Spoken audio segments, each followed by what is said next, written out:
Welcome back, everybody. Here today, we're going to be looking at 5 disturbing yard sale horror stories. These stories come from Reddit users just like you, where they share some of their worst experiences when it comes to yard sales.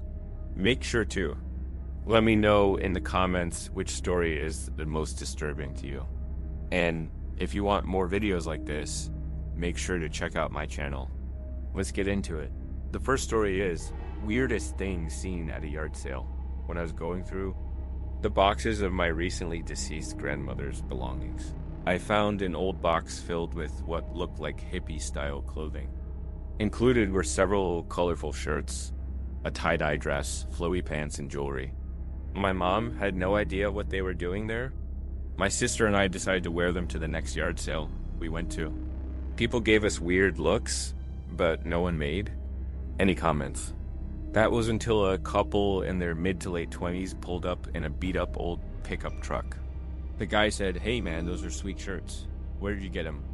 I told him that they were my grandma's, and he started asking questions about her. We politely answered what we knew. He kept staring at the clothes and kept asking us to try stuff on. We finally agreed, and he watched us intently while we changed in the car. After we put the clothes back on, he said, "Take these off right now." I asked why, and he responded in a hushed tone, "You don't want to wear those. They're cursed." Of course, we laughed at him, but he insisted that we listen to him. According to him, his parents had given him the same clothes when he was younger. But whenever he wore them, something bad happened. He ended up quitting wearing them after a car accident. Still, he wanted to buy the clothes from us, so we finally agreed on a price for all of it. Then the weirdest part happened. As we watched them drive away, I noticed that the license plate read 666. I didn't think much of it until later that day. Later that night, both my sister and I woke up in the middle of the night with awful cramps and diarrhea. Neither of us had ever experienced pain like that before or since. The next day, my mom washed all the clothes immediately and threw them in the garbage. We never saw the couple again. But I still wonder if those clothes are the reason behind our pain. The next story is, what if it's a trap? I grew up on a farm, and every summer we would hold a huge yard sale. One year we had a buyer who was driving a brand new pickup truck. It was very expensive, probably a company truck because he was wearing a uniform. This guy walks up to me with a big smile and starts asking questions about the condition of the mower. I told him it was in great shape, and he asked me to start. If so, he could hear how it sounded. I obliged. He then asked if he could take it for a spin. I told him no, but he insisted that it would only be for a few minutes. Finally, my dad said yes. He hopped on the mower and took off down the road. Well, about 30 seconds later, we heard a loud crash, and he came flying back up the road with the front of the mower completely smashed in. He apologized profusely and said that he ran over a pothole and totaled his boss's truck. My dad said it wasn't his fault and that he should have asked before taking it for a ride. To his surprise, my dad said he didn't have to pay for it. The guy's face turned red and he started yelling and cursing. My dad told him to get off our property immediately. He jumped off the mower and ran to his truck and sped off. We never saw him again. The next story is shocking yard sale. I had a yard sale a couple of weeks ago. It was the first one in this neighborhood. I should mention that I live in the South. This lady comes walking up to my driveway with a baby in her stroller. She's dressed very strangely. She has curlers in her hair and a bathrobe. No shoes or socks either. Now, mind you, she's got nothing in her hands. She looks at my stuff and says, "Do you have anything that might help with a cold?" I respond, "No, ma'am, I'm sorry." She then asks me if I have any pills. I get very uncomfortable at this point, and I say, "No, ma'am, I'm sorry. But if you need medicine, go to the pharmacy down the street." She proceeds to walk around my entire yard and looks under things. At this point, I'm watching her thinking she's going to steal something. Then she goes back to the stroller, gets something out of it, and puts it in her mouth. I look closely, and it's a little blue pill. She takes another one out and offers it to me. She says, "Want one?" I say, "No, thank you." She pops the one in her mouth and starts chewing it. She then says, "Do you have any beer or wine?" I say, "No, ma'am, sorry." She takes her time looking through some more items. She then grabs a large glass jar off my table. I ask her if she wants to buy it, and she says, "Yes."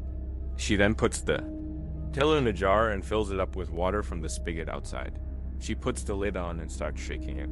She then brings it to her lips and starts drinking it. I'm totally grossed out at this point. She finishes the jar and puts it back on my table. She pays me and she leaves. I'll never forget the look on her face. She was high as a kite. The next story is, creepy old man. I was working at a local bakery making custom cakes for a living. One of my customers asked me to make a cake for her husband's birthday. He was an avid fisherman and she wanted a cake with lots of fishing lures on it. I made the cake and decorated it with lots of little details, including a small plaque that said, "Happy birthday, Pop." On the morning of the pickup, she came in and picked up the cake. She thanked me for my hard work and asked me if I would deliver it for an extra $20. I accepted. I arrived at their house and it was very nice. The wife led me to the backyard where her husband was sitting in a lawn chair. She called him Pop, and he was clearly a lot older than her. I asked where she wanted the cake, and she said, "Right here, please." I put the cake down, and she went to get a lighter to light his candles. The old man looks me dead in the eyes and says, "Thanks for coming, son." I respond with, "No problem, sir." He then tells me that he wishes he was young again and that he wished he could start over. He also mentioned that he wishes he could see his sons more often. I thought it was weird, but I didn't really think much of it. After they sang happy birthday and he blew out his candles, they invited me in for coffee. I declined and headed home. 2 days later, I was watching the news and there was a story about an elderly fisherman who drowned in a nearby lake. His name was Pop. He apparently capsized in his boat and no one was around to help him. The news footage showed pictures of his missing boat and the last thing I could see was his wife. In the background. The next story is yard sale gone wrong. I used to go to a ton of yard sales with my now ex-husband. One particular yard sale we decided to go to was not like the other ones we'd been to. The couple selling the goods were extremely nice, but something was off about the whole situation. There was a line of cars waiting to get into the driveway, and people were lined up along the sidewalk waiting to get in. Once we got inside, it was like a maze with tables everywhere. We couldn't even find each other once we got separated in the crowd. We agreed to meet by the car if we got separated. I finally found my ex-husband, and he looked very uncomfortable. I asked him what was wrong, and he said, "Let's get out of here." We got out of the yard sale and back into the car. We drove home in silence. He didn't usually drive like this. I asked him again what was wrong. He finally told me that he was just weirded out by how many people were at that yard sale. I told him I was too, but I didn't understand why he was upset. He then said he was worried that someone would jump in the car and kidnap me. I laughed at him and told him that was ridiculous. We've been to bigger yard sales before. He insisted that we were being followed and warned me to keep my doors locked. I laughed and told him not to be paranoid. A few hours later, I got a phone call from my mom. She told me that a stranger had come to her door asking for me. I told my mom that I was home and she must have gotten the wrong address. My mom was smart and didn't open the door. But the guy knocked several times and she was afraid. I got freaked out. The guy had dark skin, a shaved head, and a thick neck. He was scary looking, but that's not the part that scared me. What scared me was that my ex-husband had described the exact same man when he called my house earlier that day. I called him and told him what had happened. He said that he had seen that man at the yard sale and that he had been following us home. We decided to call the cops, but we didn't want to waste their time. We figured it was probably just a coincidence. That guy had probably just wanted to use the phone. I still can't shake this feeling that something isn't right. I haven't seen that man, but I've seen his face around town. I get the creeps every time, and that's going to wrap it up for today. Guys, thank you so much for watching. I hope you enjoyed these unsettling stories. Let me know in the comments which one stood out to you the most. I'd love to hear your thoughts. If you're interested in more videos like this, don't forget to check out my channel and subscribe. I've got plenty more creepy content coming. Your way soon. Thanks again for watching. You're awesome. I'll see you in the next one. Take care, and bye for now.